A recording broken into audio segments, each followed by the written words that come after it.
there, welcome to the next episode of Living Life a Brand New Way. And I am coming to you live from Myakka River State Campground in Florida, just by Sarasota.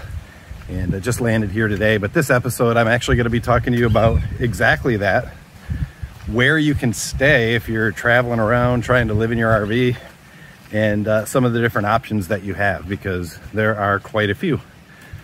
Well, the most obvious spot that you're going to stay if you're trying to travel around the country and work on the road is in a campground like I'm in right now. But there's a bunch of different types of campgrounds, and I'll just kind of give you a little bit of an understanding. I mean, in the past, I always used to go to state park campgrounds in Michigan at the beach, or county campgrounds that were kind of near the town that I lived in Grand Rapids, or in the surrounding areas of Grand Rapids.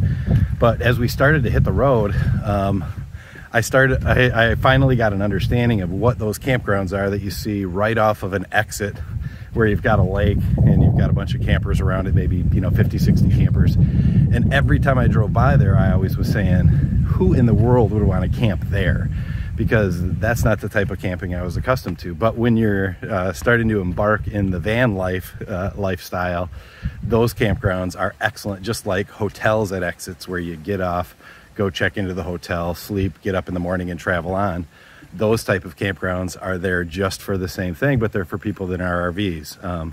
KOA is one of the more popular ones. It's Campgrounds of America. And we became very accustomed there. I think we paid their $50 annual fee, because they have a point system, and you get like a 10% discount when you're staying at any of their different facilities. And they have different types of campgrounds within KOA. The ones that you see, those little, little low amenity places right off the highway, those are called Journeys. And then they have Holidays, which Holidays typically have a mini golf course, a pool, or something like that along with them. And then they have the resorts. We stayed at KOA Resort out in Temecula, California, and it was one of my favorite places. They actually had a bar there that opened up at 10 o'clock in the morning, and they served Bloody Marys each day. So it was kind of a cool place. We had a lot of fun there. But those are the KOA, and you've got those all over the place. They're really easy to find. They're typically by major attractions, within 20 or 30 minutes, but they're pretty easy to get into as well. I've not really found many of them that are completely booked where, I can't find a spot. You've also got Good Sam. You can buy a membership there. Those memberships are actually pretty good. It's one of Marcus Lemonis's companies, and they've got so many different things, whether it's Camping World tied to it, or some of the Flying J gas stations.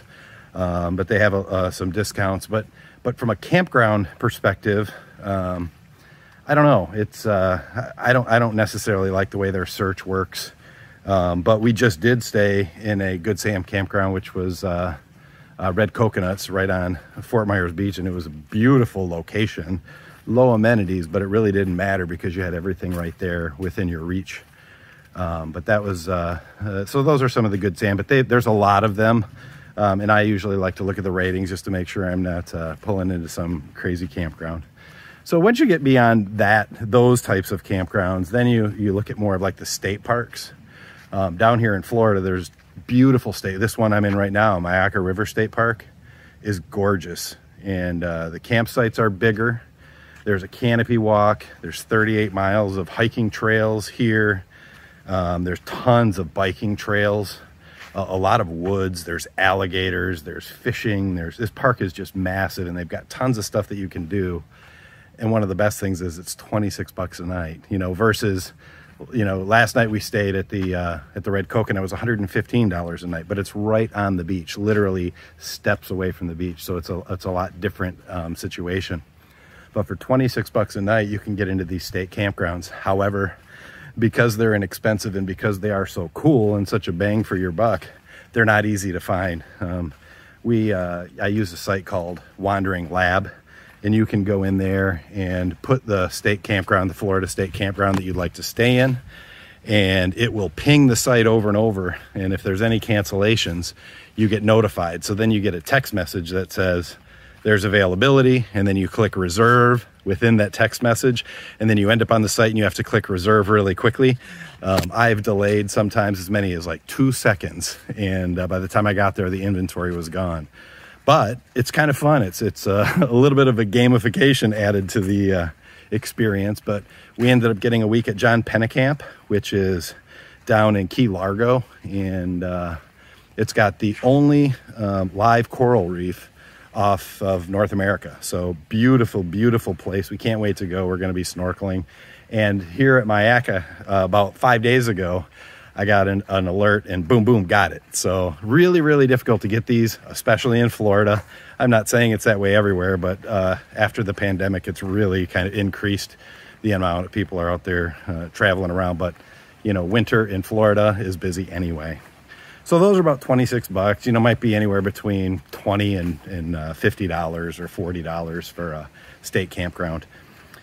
And then you've got the national forest campgrounds. There are a ton of those in Michigan, and those ones have zero amenities. You know, there's no electric hookups, which is fine with a Travato because we can go 2-3 days. And if we figure out a way to regulate our power and use our built-in generator, we can probably go a really long time there in that type of site. But national forest campgrounds are beautiful. Typically, they have really big sites, and they're like 10 bucks a night. So it's so inexpensive to be able to camp there. And again, beautiful, beautiful areas. A lot of them are right near national parks. So great place to stay. So that's the campground side. And then the next thing that has really been eye-opening and a lot of fun for us are some of these different membership sites that are made available. One of them is called Harvest Hosts. That's the first one that we joined up for.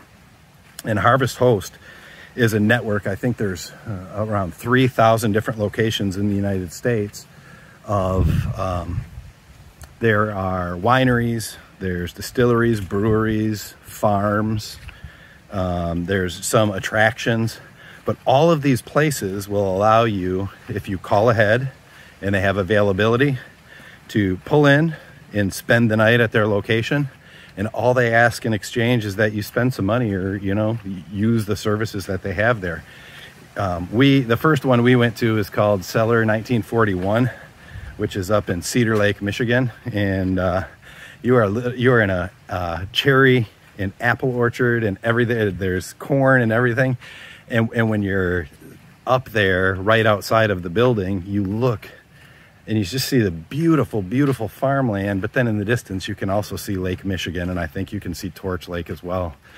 But beautiful, beautiful site. We've been there 2 times already, and they have some cherry cider, black cherry cider that was just delicious. But we stayed in, I think, one other Harvest Host location besides that one, which we've stayed in a couple times, and there's a lot more for us to start to experience. In fact, we'll do some while we're on this trip and share some reviews of some of the different ones, but it's been fantastic. So that site cost about 60 or 70 bucks a year. So the first time you stay at a location, you essentially paid for your annual membership. So, and literally you could every single night stay at a different Harvest Host location and never ever have to pay for camping as long as you have a self-contained rig, which is super cool.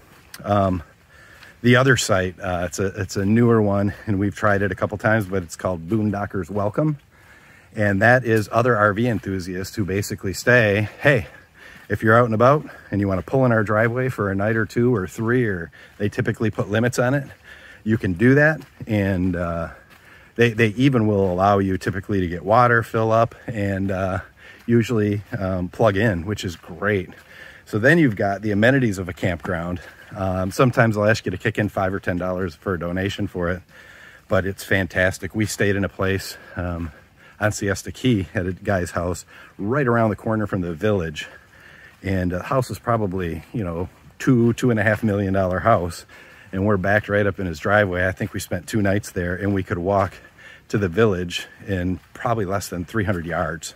And it was beautiful. We had a lot of fun, and great place to stay, really nice folks.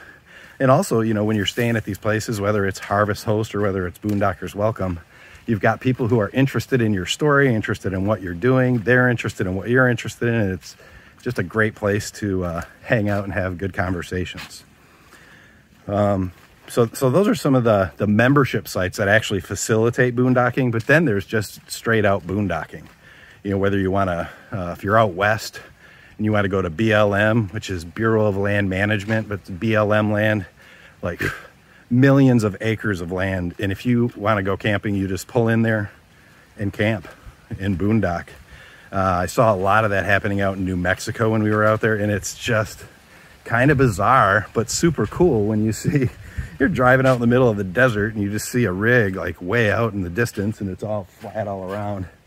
And you know that they're out there boondocking, living off the land or living off the grid, and it's pretty amazing. So yeah, you can do that. You can go into national forests. I don't think there's any or many restrictions against camping in national forests.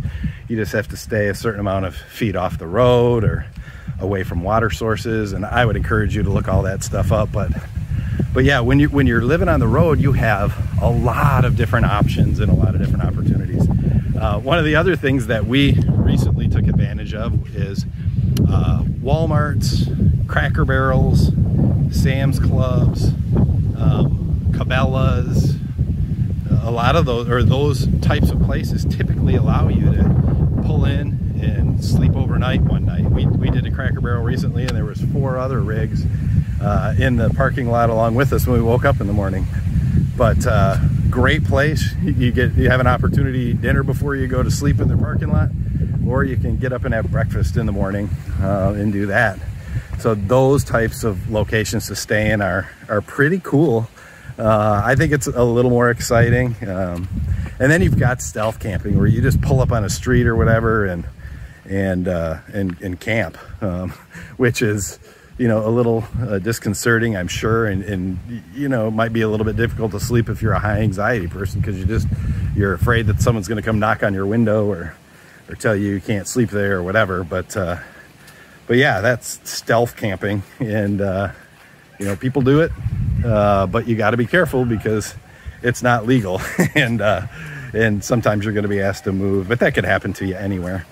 So lots of different places to adventure a lot of the time when we're staying somewhere, you know, whether it's a Cracker Barrel or if it's a place where there's not a lot of scenery or whatever. We'll just wake up in the morning from wherever we're sleeping and drive to a beach or drive to somewhere where there's a lot of beauty, and that's where we'll spend our day. So when you've got your house on wheels, you have a lot of opportunity for mobility, and you might as well take advantage of it. But thank you for watching our video. Click subscribe below if you're new, and smash that like button if you loved our video, and please share with other people that you think would like.